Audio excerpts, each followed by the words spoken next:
Adapun sakit itu atau musibah atau bencana yang Allah timpakan kepada seorang mukmin, semua ketentuan dari Allah. Ketentuan dari Allah. Tidak ada yang berlaku di semesta ini kecuali ketentuan dari Allah. Akan tetapi yang harus kita pahami bahwa tidak ada ketentuan musibah yang Allah timpakan kepada seorang beriman kecuali ada sesuatu yang Allah kehendaki yang lebih istimewa lagi. Beda orang kafir. Kalau orang kafir mendapatkan satu musibah, maka itu awal atau muqaddimah hukuman. Tapi kalau seorang hamba yang beriman mendapatkan musibah dari Allah seperti sakit karena salah satu dari tiga hal. Yang pertama adalah Allah akan mengampuni segala kesalahan kita yang pasti ada.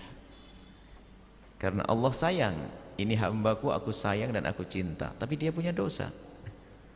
Aku tidak mau menyiksa nanti di akhirat, maka aku timpakan musibah saat ini di dunia, karena Allah ingin membebaskan dari siksa di akhirat nanti.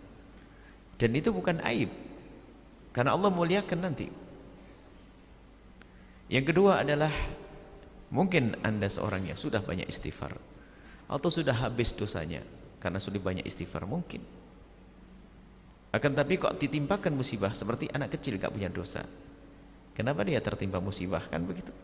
Kenapa dia sakit? Maka di sini kalau Anda sudah tidak ada dosa, maka karena Allah akan mengangkat derajat Anda. Jadi ini adalah yang didambakan oleh orang beriman. Kalau bukan karena Allah akan mengangkat derajat, ada yang ketiga. Mengangkat derajat itu begini, seolah-olah begini, hei Allah mengatakan, aku sayang kecinta kepada hambaku ini. Cuman kan surga derajatnya tinggi, pangkatnya tinggi. Cuman kalau dilihat dari amalnya, dia levelnya level surga terendah. Lalu Allah menghendaki dia naik pangkat surga tertinggi. Ditunggu kebaikannya nggak tambah-tambah, pas-pasan terus. Dosa mah enggak, ibadahnya pas-pasan.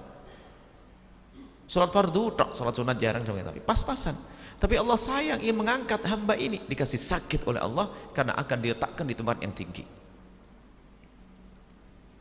Yang ketiga adalah musibah yang Allah timpakan pada seorang hamba adalah kalau bukan karena pengampunan, penghapus dosa atau pengangkatan derajat, yang ketiga adalah Allah akan memberikan tabungan pahala yang berlipat-lipat nanti.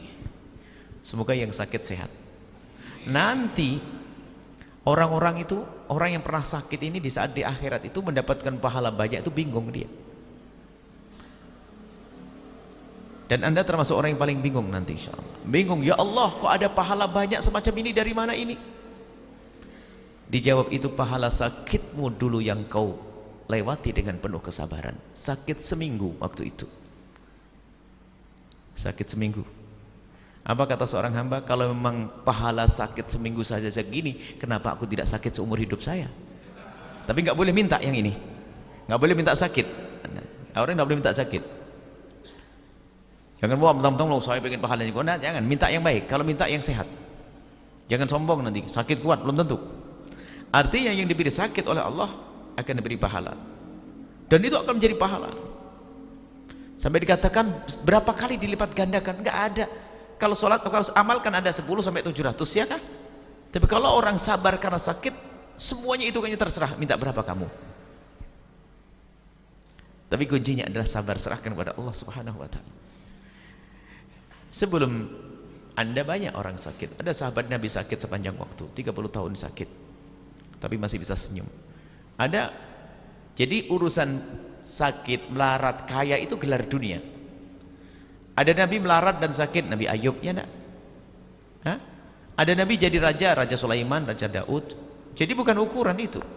Jangan berarti kalau jadi raja langsung sengsara atau jadi raja langsung mulia, enggak.